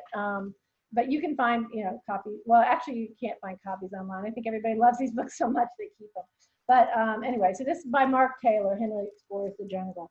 Okay, if you're going to do science, someone mentioned this, but I really love the Let's Read and Find Out science books, especially the old hardcovers. I found this one at McKay's for 95 cents, so it doesn't have to be a lot. But this is just one on ladybugs, and I love Let's Read and Find Out Science because it gives you a lot of activities to do, and it kind of leads your child through exploring and observing, which I think is really important at this age. So anyway, so that's the Let's Read and Find Out Science books, which are a wonderful addition to the science curriculum. And then another book is just storybooks. So this is It's a Butterfly's Life by Irene Kelly. Again, I didn't choose things that are out of print. This is still in print. But it's just this beautiful book about learning about different butterflies and how they are and how, what makes a butterfly a certain kind of butterfly and how each part works. And it's just really beautifully, beautifully illustrated. So for me, a book has to be really well illustrated. It has to tell a good story. And it has to not overwhelm a child with a bunch of facts or a bunch of facts and pictures, but just tell a simple story, very well told, and be a book that you enjoy reading. If you don't enjoy reading it, your child's not going to enjoy listening to it. So all the books I have, I could listen to and have listened to sometimes with my own children, like every day. And that's a sign of a good picture book. If you really, really love listening to it and you love looking at the pictures, and guess what? Your child will too. So that's kind of a shortened Did version. anyone have questions for Jeanette? Yeah, questions before about she- kindergarten? Kindergarten is such a wonderful year. I love it so much. But it's, I would just say you can do, history through picture books. I do geography through picture books, just learning about other countries. There's so much you can learn through picture books. So, if you have a, Could you address what we do that's for writing before children are ready for handwriting? that is a Like great sand question. and So I have Play-Doh? for that. So there's a book called Early Education at Home. It's by Jean Stoike, and she gives so many great ideas of how to teach different skills. Could you repeat the author? Jean Soyke, Soyke. Yeah, it's still available. But she has you doing like making Play-Doh and doing like sandpaper letters, so very tactile things. You know, spreading cornmeal in a baking dish and letting your child, you know, do the letters like that. That's not very messy though. It's contained. All my messes are contained. I got it. Yeah. So she has like egg carton letters, letter scratch, you know, bingo with letters. I mean, she has pages and pages of things just to do with the alphabet. So I usually do Play-Doh letters. I've done, you can do letters with your Geoboard. That's a great thing to do letters with. Yes. What would you say to a mom who has a kindergartner who's maybe more advanced than that? So maybe they have already started learning to read, Right. or they are writing letters already. How do you balance that, keeping the fun, the lighthearted? Right, and you may go through with- seasons, like your child may really want to learn to read, and then suddenly they don't want to do it anymore, and that's okay. They're just in kindergarten. So I would kind of follow their lead in those kind of academic subjects when they're in kindergarten. But if you have a child who's really advanced, then guess what? You have them read to you, and you read to them. And you know, Buddy Read is really good. There's some wonderful readers, which I think I list somewhere. I don't remember if I list those or not.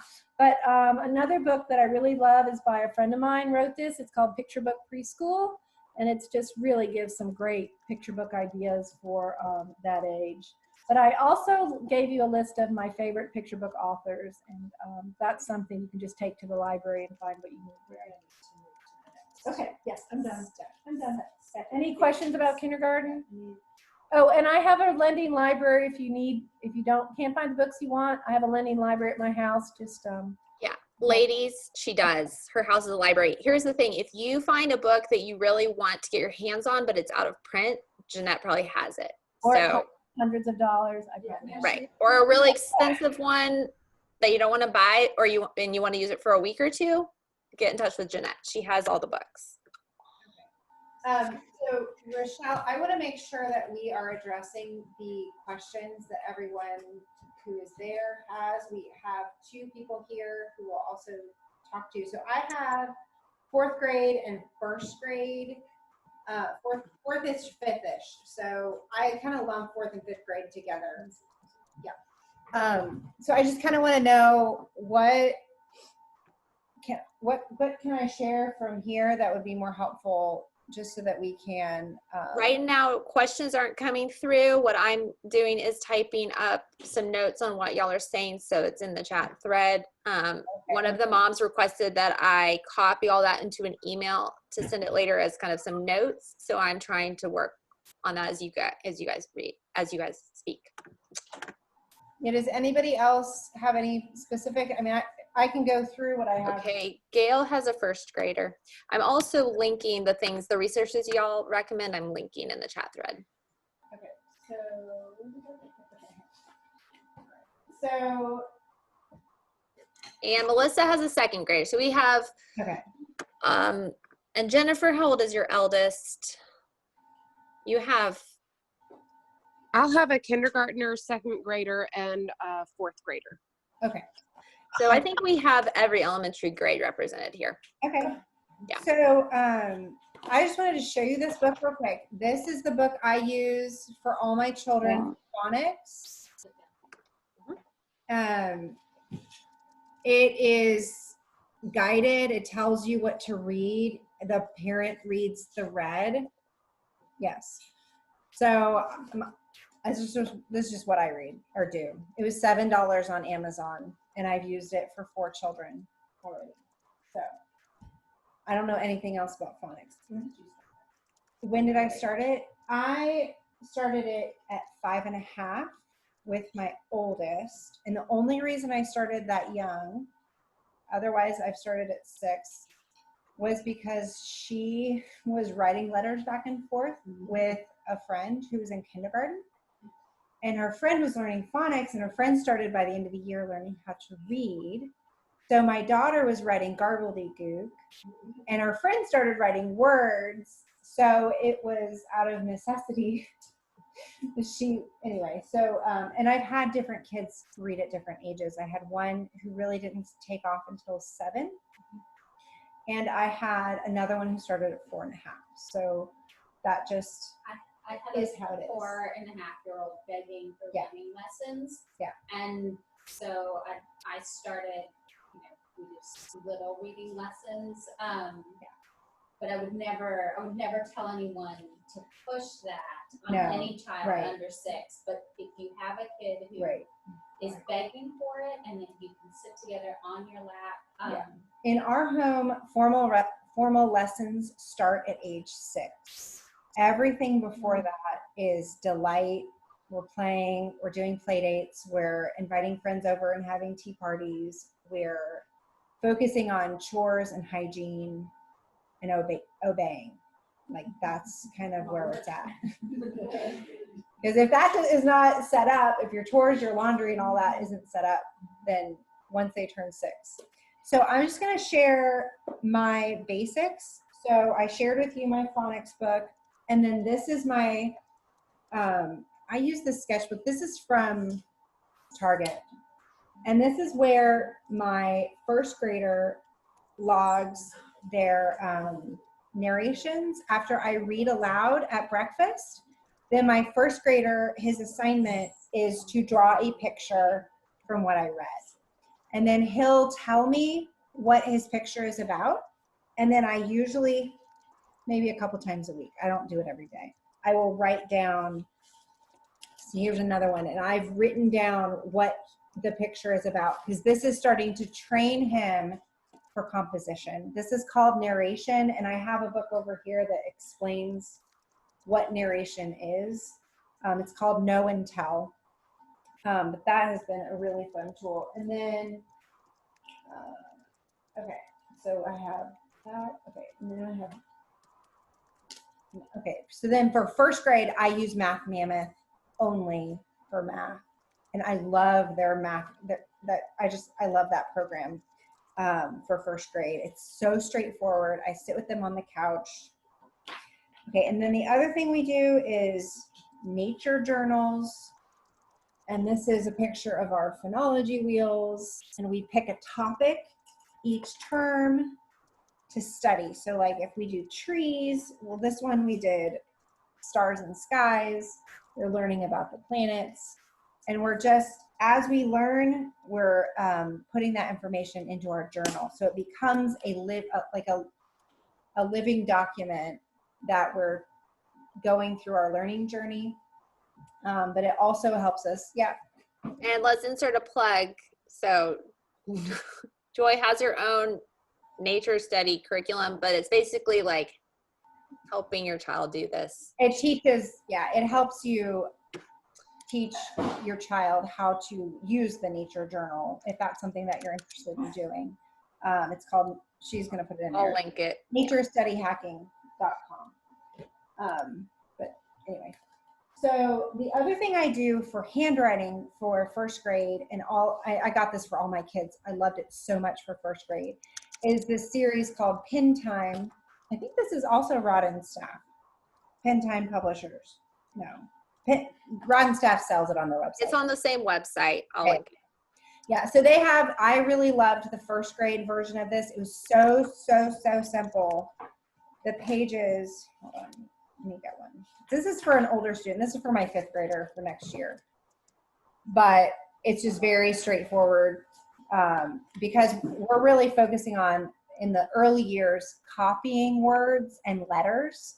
And my first grader needed more phonics work. And for my 5th grader, this is for neat handwriting. Okay. And that curriculum goes all the way through, I want to say 8th grade. Does it? I'm planning to get it for all my kids this year. It is really beautiful, and it's very sequential from the most basic letter formation all the way to beautiful paragraphs for a middle schooler. Yep. Okay, and then I'm going to share this. Rochelle's seeing this for the first time. Ooh. What I'm doing for vocabulary, and I did study dictation last year, but we're not actually doing that this year. This is a really fun vocabulary curriculum, and it's basically you're playing with words. And I would say you probably wouldn't even start it until 4th grade. We started it a little bit in 3rd grade. They have to be reading fluently before you would even pick this up. So we're getting this for my 4th and 5th grader. It's a really fun way to learn different words, and then they play and you like use them a bunch of different ways. It's kind of like, it's almost like a game, except it's, you know, more. Okay. And then the other thing I'm doing for my older students, we're all doing these daily grams, and this is learning grammar.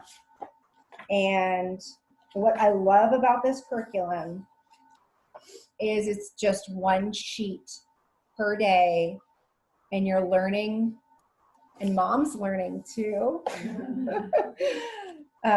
So here they have, can you even see that?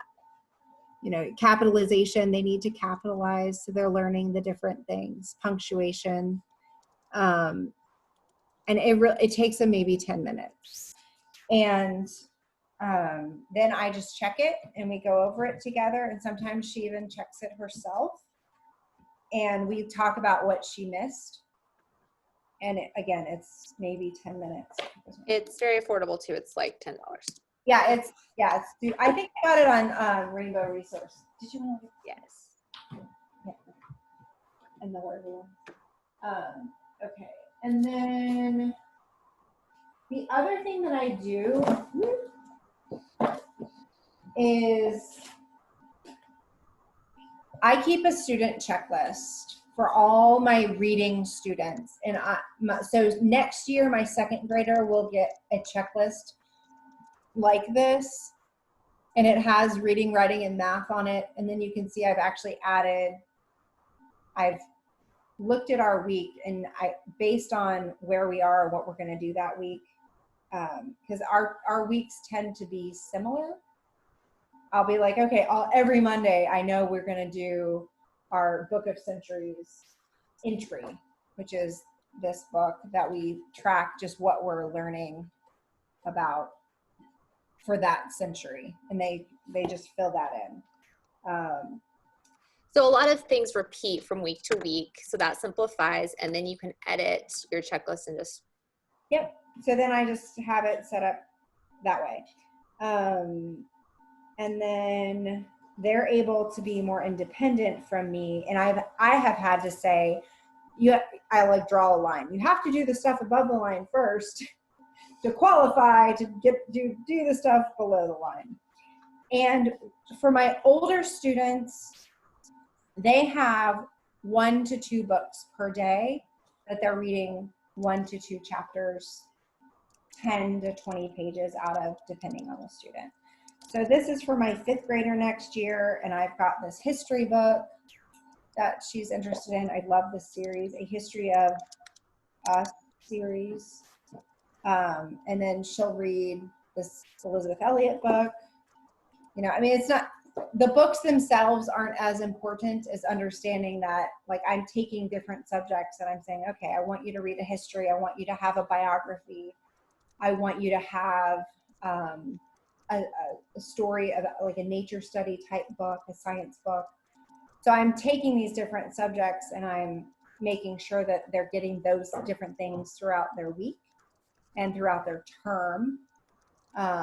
Well, it's not always throughout the week, right? It's more the term that I'm looking at. So some of them they'll read once a week, and some of them they'll read a couple times a week, depending on how much content they need to get through. Does that make sense? So, and then after they've done their reading, their assignment is to pick for my kids, I have them pick one book that they're gonna do a narration from. And as they get older, it goes from being the pictures with the one sentence that I'm writing to then full pages of telling back what they read. So, and we've been really working on neat handwriting. Let's see if I can even, oh yes, this one is very neat. I can show you this one. So this is, I mean, you can't even read that, but the point is just to show you the student is writing about what she read. It's just a retelling in her own words. Okay, so Joy, not to cut you off, but we have a great question. And I think this is really important because some of these moms might be considering just homeschooling this year in this current time of history. And some of us who are talking are planning just homeschool forever. So can some of you who have used a more like box curriculum, and if no one in the room has, I know Rena Carolyn has used, and she's on Zoom, but she has used a box curriculum called My Father's World, which is very open and go. So I know there's My Father's World, Sunlight. Can someone speak to one of those curriculums because they're excellent? They're for someone who just wants to buy it, have it, go, and maybe not spend time picking a la carte. Our very first year, I did a year of Sunlight, and I ordered kind of the whole complete set. You have just a few things you make choices on, like you want this math or that math or this thing or that thing, and they give you all the books. You have a teacher binder, and you can check things off. They have the questions to ask. It was kind of my hand-holding year into homeschooling. And there's nothing wrong with going that route just to get started, and it's a learning experience because what I do now, what our school looks like now, is nothing like it first looked, because I figured out what I liked about that and what I didn't like about it, or and a lot of those box curriculums are usually more expensive too, so be aware. If you're comparing it with what you would spend in private school, it's not even a comparison, but if money is an issue, you can homeschool inexpensively. That doesn't have to be the barrier. But with those box curriculums, I mean, I think it was for kindergarten, like $700 for which is a ton of money. I think that's came with expensive, some yeah. great books that we've kept forever because they do a lot of literature in Sunlight curriculum itself. So workbooks and stuff like that. Assuming it was worth it, the money for the simplicity of it, can you do multiple ages with the Sunlight curriculum? How cumbersome would that be? Is it take more time in your day? You can do multiple ages. I do know people who've done that, and you kind of try to get the family all doing the same time period for history or things like that. I never did it. I just did it for my eldest for the 1 year.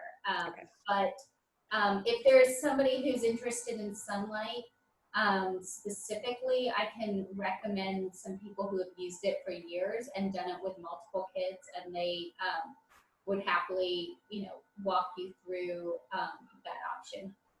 Joyce, would you mind speaking to this question? I'll trade with you. Yeah, I want to say one thing too. If you decide on a curriculum, you can always find a Facebook group of moms using that curriculum that can really walk you through all the fine points of it, and you can, I mean, you're never out there by yourself. And no matter what curriculum you choose, whether it's a box curriculum, there are support groups out there online that are ready to help you with whatever questions you may have. All right. If you're planning to go back into the school system, you may want to consider using the same textbooks that your children are using at their school. And usually if it's in elementary school, you will be fine to help them work through those books. I have used a Becca, which has a book for each subject. So let's say you had a third grader and you wanted to get the third grade a Becca math book, literature book, history book, whatever. You could pick your subjects. So if you're thinking of going back into the school system, it might be good to identify the subjects that your child would have in school. Homeschooling is really a different paradigm. So as you can tell from the things that we've all shared, after you get confidence as a teacher, you tend to start specializing and letting kids, perhaps they're strong in one subject, you let them run ahead. In other subjects, they might need more work just to get the idea. We had a lot of kids who were spelling handicapped, and we just did a lot with trying to help them learn to spell, as an example. But we had some kids who were really intuitive math learners. And so if if they had a textbook and they actually understood it, I let them skip because there was no reason to keep doing the things they already understood. So you kind of specialize it for your child. But I would maybe consult with the school system if you thought you were going to go back in a year. That might help your child have a better reentry. So, Erin, you might have something. If you want to. I don't have any back-step kinds of things. Is that what you mean? And okay, just as a professional teacher, do you have any advice for going back in? I do agree with you, though. I think that would definitely be helpful for the child, for the consistency. If it's just 1 year, it's supposed to. And Joyce, what you had said earlier about focusing on the three. Yes. Reading, writing. Yes, for early elementary, I really recommend starting with just reading, writing, and arithmetic. And then when you get confident, add other subjects. So it's really fun to add the history and the science and those kinds of, good books. But it's okay to just start with very simply and then add one subject at a time. And don't let us overwhelm you with that.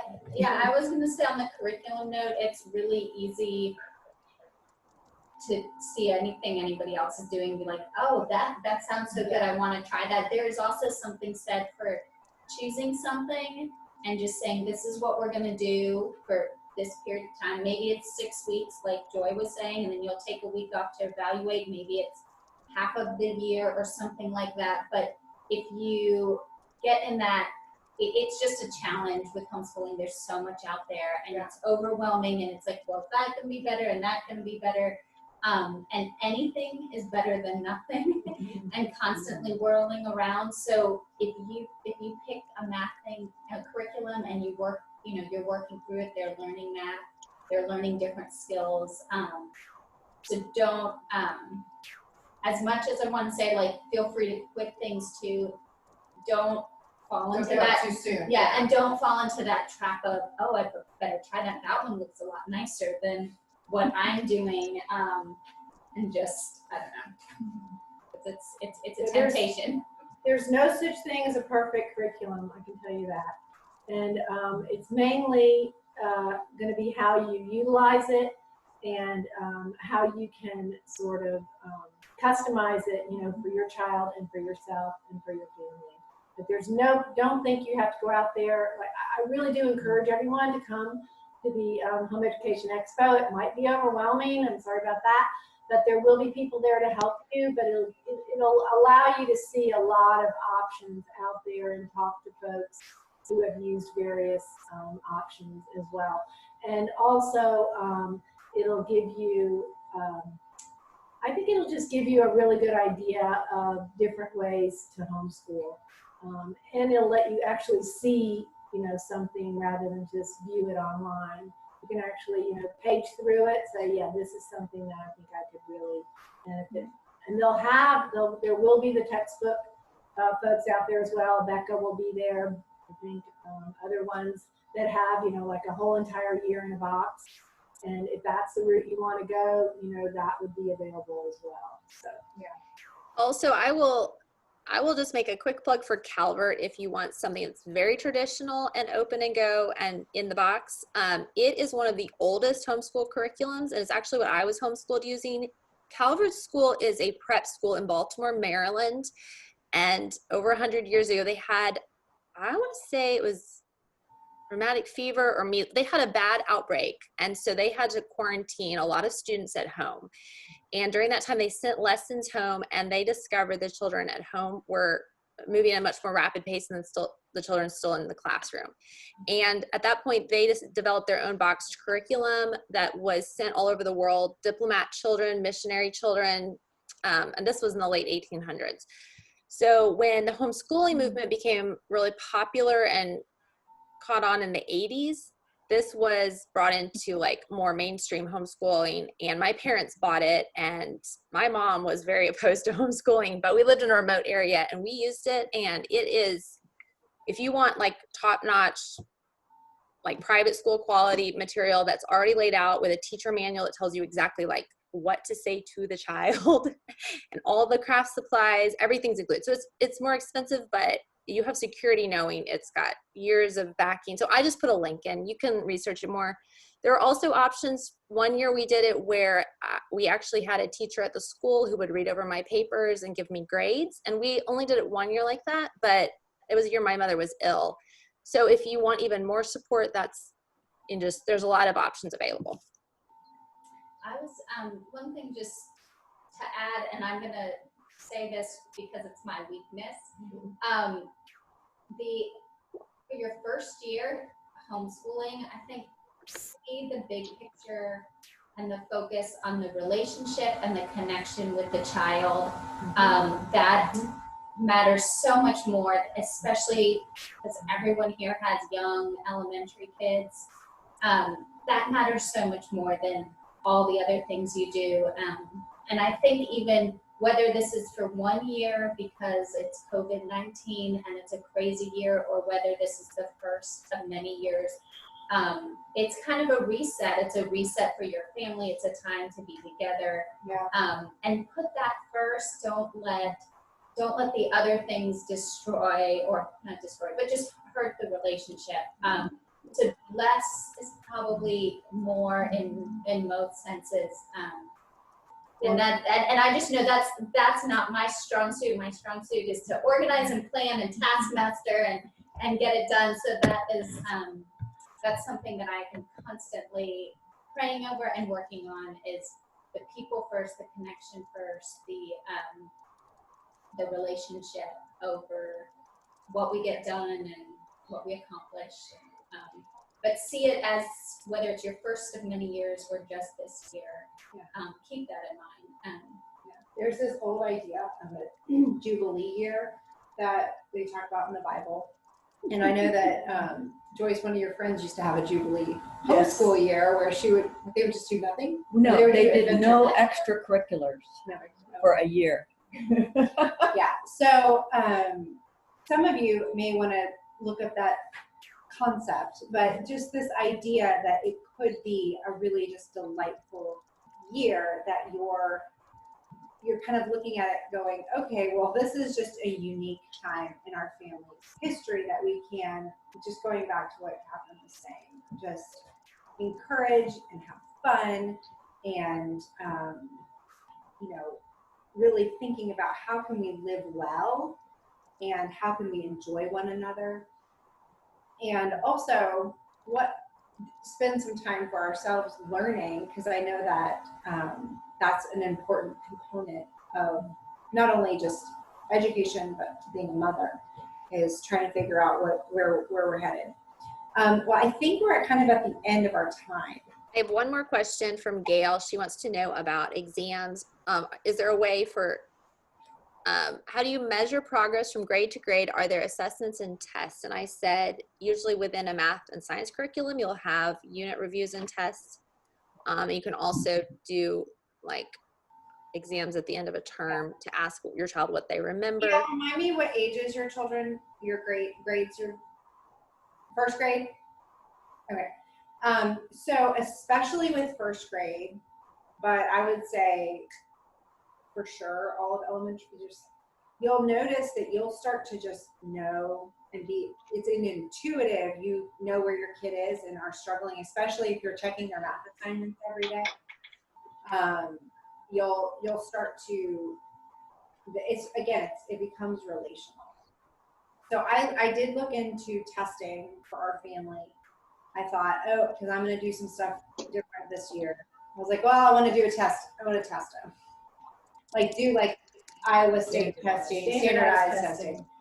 So as I started looking into it, I realized you really have to teach them how to take the test. So I'm talking 1 to 2 weeks of my life to do that.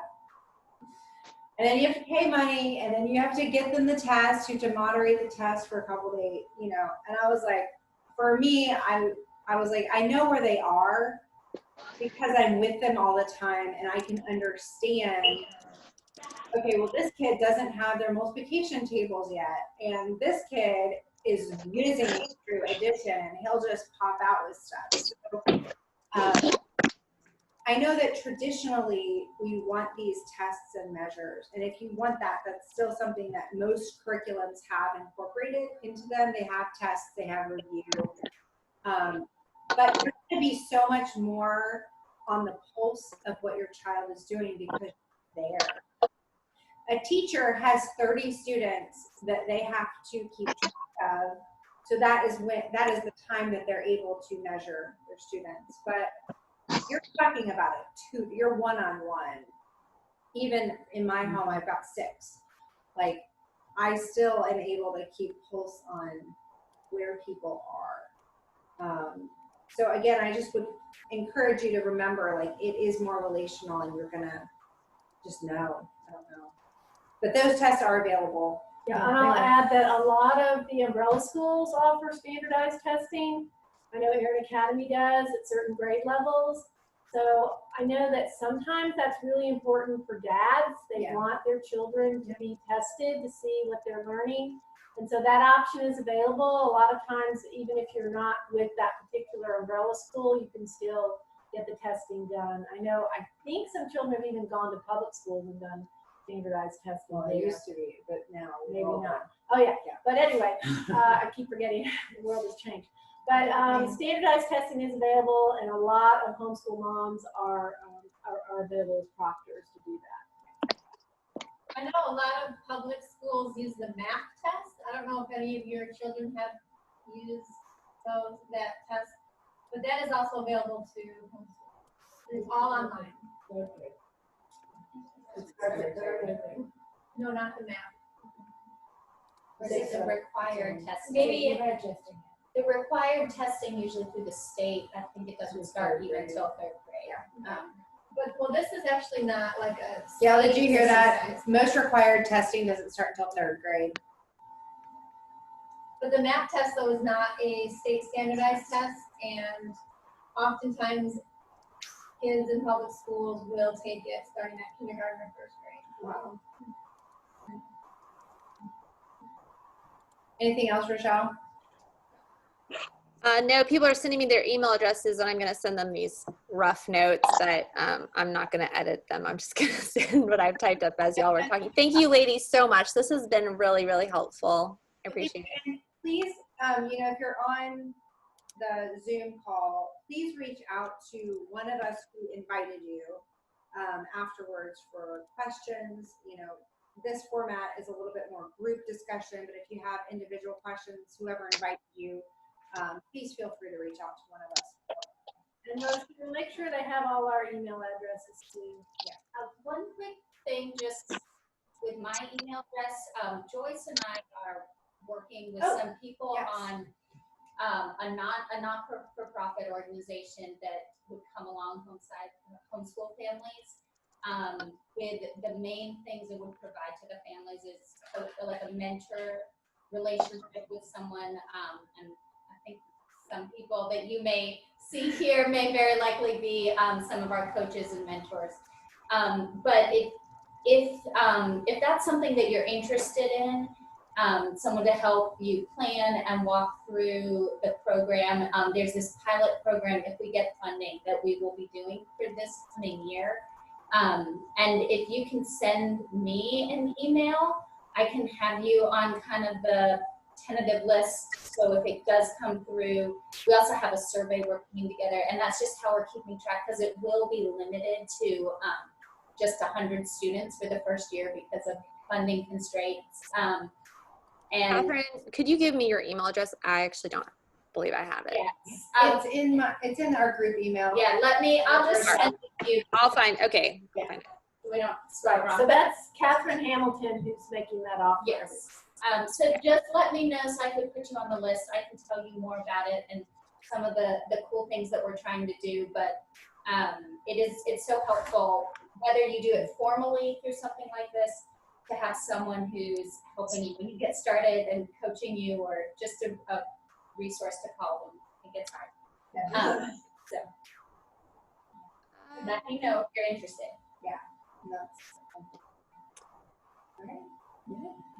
Thank you so much, ladies. Thank you so much Thank for you. being with us tonight, guys. And please let us know if you have any other questions.